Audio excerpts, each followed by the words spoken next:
I see Vardhana Mataji raised her hand. Yes, Mataji, please go ahead. Hare Krishna Mataji. Thank you, Yeah. Mataji. Yeah. Bhaimi Ekadasi, Jaya Ekadasi, it is said that if one observes Upavasa on this day, then one receives entrance to Vishnu Adab. Even though one has not performed the other vratas of the year, note, the half-day fast vrata for the appearance of Lord Varhadev is also observed on this Ekadasi day, and the Utsav festival celebration, pujas and feasting, etc., is observed on the Dwadasi, which is when he appeared. Yudhishthira Maharaja said, O Lord of the Lords, Sri Krishna, all glories unto you. O Master of the universe, you alone are the source of the four types of living entities, those born from eggs, those born from perspirations, those born from seeds, and those born from embryos. You alone are the root cause of all, O Lord, and therefore you are the creator, maintainer, and destroyer. My lord, you have so kindly explained to me the auspicious day known as Satyalila Ekadasi, which occurs during the dark fortnight Krishna Paksha of the month of Magha, January to February. Now, please explain to me the Ekadasi that occurs in the light fortnight Sukla or Gaur Paksha of this month. By what name it is known, and what is the process of observing it? Who is the preceding deity that is to be worshipped on this sublime day, which is so very dear to you? Lord Sri Krishna replied, O Yudhishthira, I shall gladly tell you that about the Ekadasi that occurs during the light half of this month of Magha. This Thank you, Ekadasi, Mataji. Hare Krishna. We'll give others. Yeah. Yeah. Sundarangi Mataji, I guess, next raise Hare hand. Krishna Mataji. Thank you. This Ekadasi obliterates all kinds of sinful reactions and demoniac influence that may be affecting the spirit soul. It is known as Jaya Ekadasi, and fortunate soul who observe a fast on the second day is relieved of the great burden of ghostly existence. Thus, there is no better Ekadasi than this, for it is truly bestows freedom from birth and death. It is to be honored very carefully and diligently. So you too listen to me very attentively, O Pandava, as I explain a wonderful historic episode regarding this Ekadasi, an episode that I have already related in the Padma Purana. Long, long ago, in the heavenly planet, Lord Indra ruled his celestial kingdom very nicely, and all the devas, demigods living there were very happy and content. In Nandana forest, sorry, which was beautifully graced with parijata flowers. Indra drank ambrosia whenever he liked, and enjoyed the service of 50 million celestial maidens, the apsaras, who danced in ecstasy for his pleasure. Many singers led by Puspa Danta sang his sweet voices beyond compare. Mm, Chitrasena, Indra's chief musician, was there in the company of his wife Malini and his handsome son Malyavan. And an Apsara named Puspavati became very much attracted to Malyavan. Indeed, Cupid's sharp arrows pierced the core of her heart. Her beautifully body and complexion, along with the enchanting movements of her eyebrows, captivated Malyavan. O king, listen as I described the splendid beauty of Puspavati. She has incomparably graceful arms with which to embrace a man like a fine silken nose. Her face resembles the moon. Her lotus eyes reached almost to her lovely ears, which were adorned with wonderful and costly earrings. Her thin, ornamented neck looked like a cone having three lines. Her waist was very slender, the size of a fist. Her hips were broad, and her thighs like the trunks of banana trees. Her naturally beautiful features were complemented by gorgeous ornaments and garments. Her breasts were highly raised, emphasizing her prime of youth, and look upon her feet was was to behold newly grown red lotuses. Seeing Thank you, Mataji. Hare Krishna Mataji, thank you. Anybody else? I see only Vardhana Mataji's raise hand. If anybody want to read, raise hand. Otherwise, Vardhana Mataji, continue Mataji reading. Okay, we have other raise hands. Okay, Hemangi Mataji, please go ahead. Hare Krishna Seeing Mataji. Pushpavati from here, Can you Mataji. See here, Mataji, seeing Pushpavati. seeing Pushpavati in all her heavenly beauty, Malevan was bewitched at once. They uh, they had come with the other performers to please Lord Indra by singing and dancing enchantingly. But because they had become so enamored of each other, pierced through the heart by the arrows of Cupid, lush personified, they were utterly unable to sing or dance properly before the Lord and Master of the heavenly realms. Their pronunciation was wrong and their rhythm careless. Lord Indra understood the source of the errors at once. Offended at the discord in the musical performance, he became very angry and screamed, "You useless fools! You pretend to sing for me while in a stupor of infatuation with each other. You are mocking me. I curse you both to suffer henceforth as Pishachas, hobgoblins, as husband and wife go to the earthly regions and reap the reactions of your offenses." Struck dumb by these harsh words, Malyavan and Pushpavati at once became morose and fell from the beautiful Nandana forest in the kingdom of heaven to a Himalayan peak here on planet Earth, immeasurably distressed, and their celestial intelligence vastly diminished by the effects of Lord Indra's fierce curse. They lost their sense of taste and smell, and even their sense of touch. It was so cold and miserable high on the Himalayan wastes of snow and ice that they could not even enjoy the oblivion of sleep. Roaming miserably high on the Himalayan wastes of snow and ice, they could not even enjoy the oblivion of sleep. Roaming aimlessly hither and thither in those harsh altitudes, Malyavan and Pushpavati suffered more and more from one moment to the next. Thank you, Even, Mataji. thank you, Thank you, Mataji. Hare Mataji. Krishna. Yeah. Any more raised hands for reading? Okay. Okay, Shushilpa Mataji, please go ahead. Even Thank you, Mataji. Hare Krishna. from here, Mataji. Even though. Okay, thank you, Mataji. Dandavat pranam.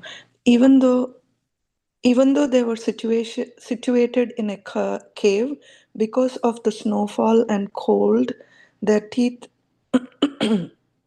chattered. Malyavan ceaselessly, and their hair stood on the end because of their fright and bewilderment. In this utterly desperated situation, Malyavan said to Pushpavati, "What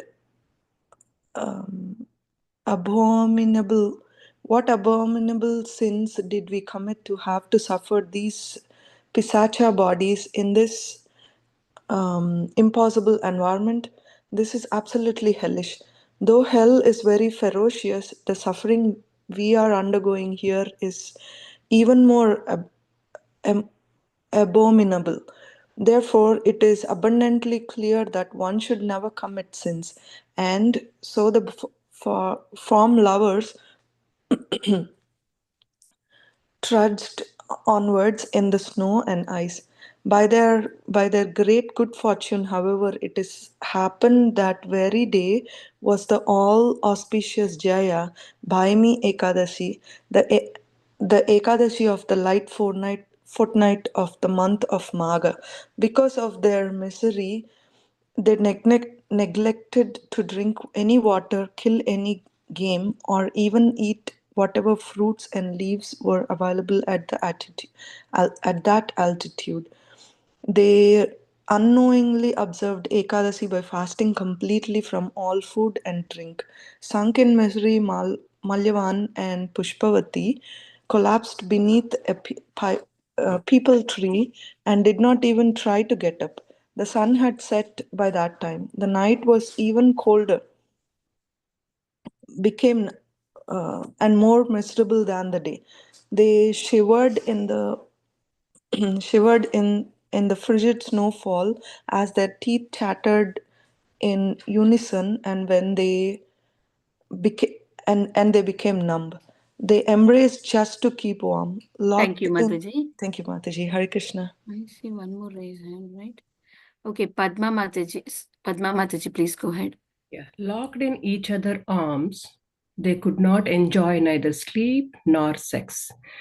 Thus, they suffered through the whole night under the powerful curse of the Deva Indra. Still, O Yudhishthira, by the mercy of the fast they had by chance unknowingly observed on Jaya Ekadasi, and because they had remained awake all night, they were blessed. Please hear what happened on the next day. As Dwadasi dawned, Malyavan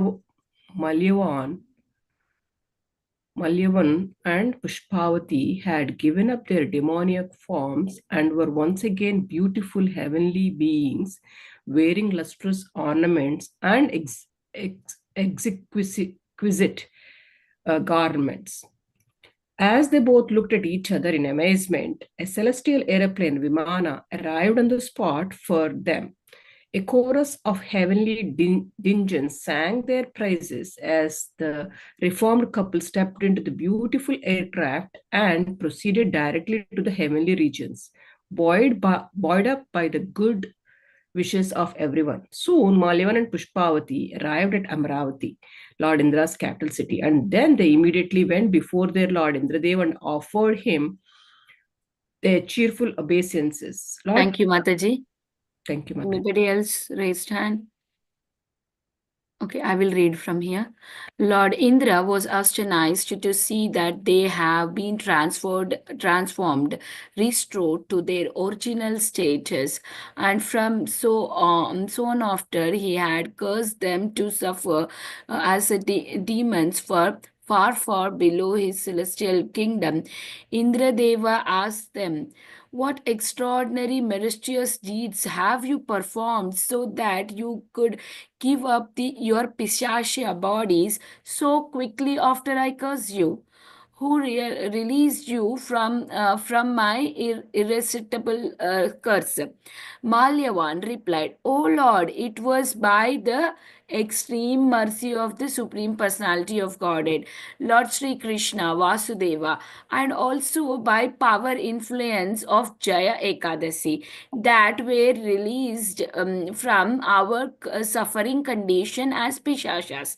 This is true, O Master, because we executed devotional service to Lord Vishnu, even performed unknowingly by Ajata Sukruti, by observing the day most dear to him, we happily been restored to our former status."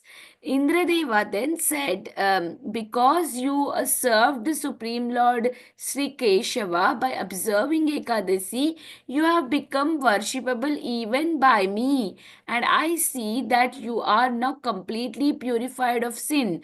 Whosoever engage in devotional service to Lord Sri Hari or Lord Shiva,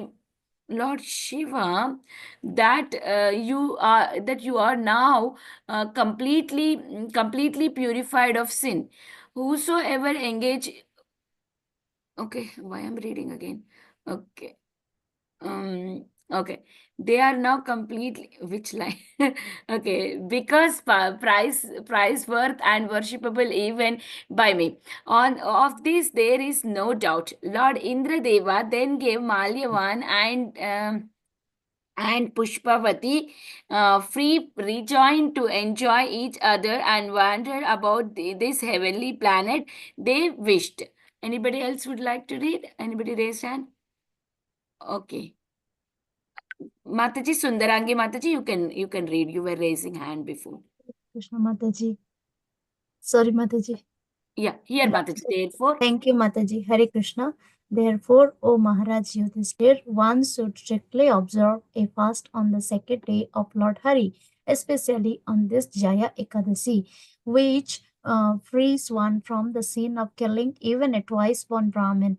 A great soul who observes this fast with full faith and devotion has in effect frees one from the sin of killing, has in effect given all kinds of charity, performed all kinds of sacrifice, and bathed in all the holy places of pilgrimage. Fasting on Jaya Ekadasi qualifies one to reside in Vaikuntha and enjoy unending happiness for billions of yugas, indeed, forever, as the soul is eternal. O great King, Lord Sri Krishna continued, one who even hears or reads these wonderful glories of Jaya Ekadasi achieves the blessed merit attained by performing an Agni Stoma fire sacrifice, during which the hymns from the Samaveda are recited. Note on Cupid. Kamadeva, lust personified, has 5 names according to the Amarakosha dictionary. Kandar, Kandarpa Darpako Ananga, Kamaha, Pancha, Sarira, Smaraha. Cupid has 5 names. Cupid, Darpaka, he who prevents future events. Ananga, he who has no physical body. Kama, lust personified. Pancha, Sarira, Sarirehi, he who holds 5 arrows. Kandarpa. In the 10th chapter of Bhagavad Gita, Bhagavad Gita 10.28, Lord Sri Krishna says, Prajanas chasmi kandarpaha. Of causes of for procreation, I am Kandarpa. The word Kandarpa also means very beautiful. Kandarpa appeared as Lord Krishna's son Pradyumna in Dwaraka.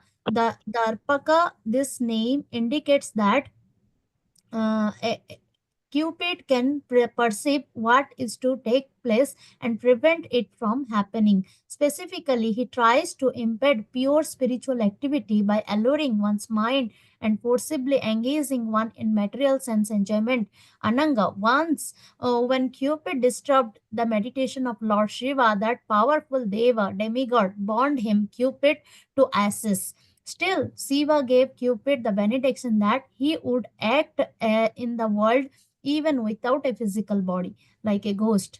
Kama, in Bhagavad Gita 7.11, Lord Shri Krishna says, Dharma viruddho bhutesu kamo asmi.